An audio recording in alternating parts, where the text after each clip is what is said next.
मैं भारत को भारतीयता की मान्यता के आधार पर फिर से खड़ा करना चाहता हूं, उस काम में लगा हूं।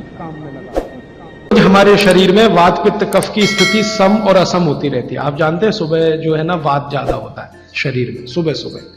दोपहर को पित्त ज्यादा होता है, शाम को कफ ज्यादा होता है। तो ये पूरे 24 घंटे में ऊपर नीचे होता रहता है। तो 24 घंटे में जो वात पित्त कफ ऊपर नीचे होता रहता है, तो सब्जियों में उसी के हिसाब से औषधियां डाली जाती है।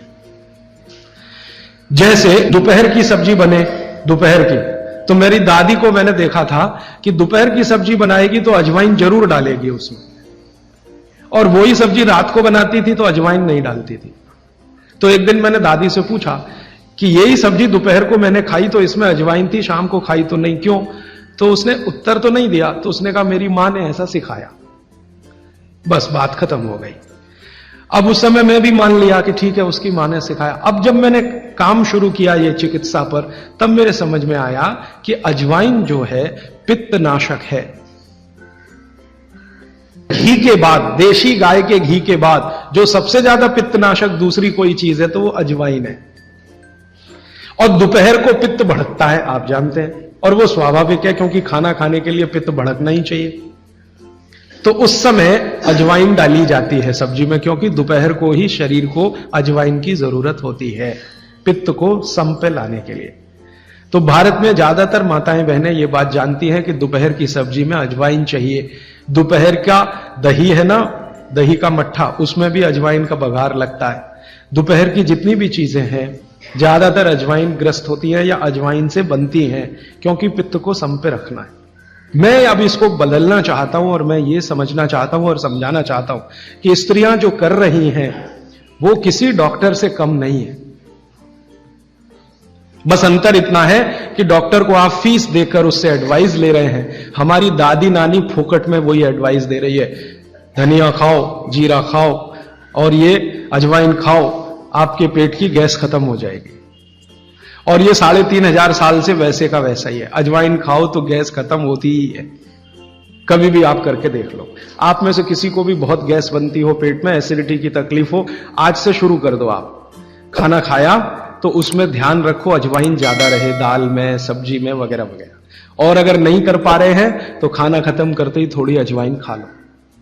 अजवाइन ज्यादा तकलीफ ना कर दे, उसका बैलेंस है काले नमक के साथ। तो थोड़ा अजवाइन और काला नमक मिला के हर खाने के बाद खा के देख लो। 3 दिन में ना आपकी गैस बंद हो तो आप जो कहो मैं हारने को तैयार। ये गारंटी मैं नहीं दे रहा हूं, ये गारंटी अजवाइन दे रही है, मेरी गारंटी नहीं है, अजवाइन की गारंटी है। तो वो कहते हैं बागवट जी कि पित्त को सम रखने के लिए हमारे रसोई में घी के बाद जो दूसरी चीज है वो है अजवाइन। अब तीसरी चीज पे आते हैं। पित्त को सम रखने के लिए अजवाइन के बाद जो तीसरी चीज अपने रसोई में है वो है जीरा। जीरा 2 तरह का है, एक सफेद और एक काला, है ना। काला जीरा सफेद से भी अच्छा है। आप एक नियम ध्यान रख लो, मैंने आपसे कल कहा था, जिस चीज का रंग जितना गहरा वो उतनी ही अच्छी, भगवान की बनाई हुई, मनुष्य की नहीं। मनुष्य ने तो पेंट भी बना दिया है, बहुत गहरे रंग का है। भगवान की बनाई हुई हर चीज में ये नियम आप देखना कि भगवान की प्रकृति की बनाई जो चीज जितने गहरे रंग की है उसकी क्वालिटी उतनी ही अच्छी है। तो जीरा 2 है, एक सफेद और एक काला। काला जीरा सबसे अच्छा, पित्त को खत्म करने के लिए, सम रखने के लिए। तो आपकी रसोई में एक हो गया घी देशी गाय का, पित्त को खत्म करने। दूसरा हो गया अजवाइन, तीसरा हो गया जीरा, और एक चीज हींग। हींग तो आप सब समझते हैं ना, हींग। हींग भी भगवान की बनाई हुई है, आदमी ने नहीं बनाई। हींग के पहाड़ होते हैं, जैसे पत्थर के पहाड़ होते हैं ना, वैसे हींग के पहाड़ होते हैं। हींग वहीं से आती है। तो हींग है, जीरा है, अजवाइन है और देशी गाय का घी। अब इसके नीचे आता है धनिया।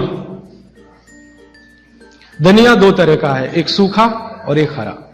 जब तक हरा उपलब्ध है आप खाइए, जब नहीं है तो सूखा खाइए। दोनों की क्वालिटी एक ही है। सूखे धनिये में कोई कमी नहीं आती।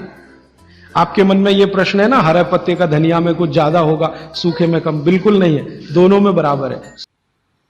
दोस्तों सबसे पहले तो चैनल सब्सक्राइब करें, फिर लाइक, कमेंट और शेयर करें।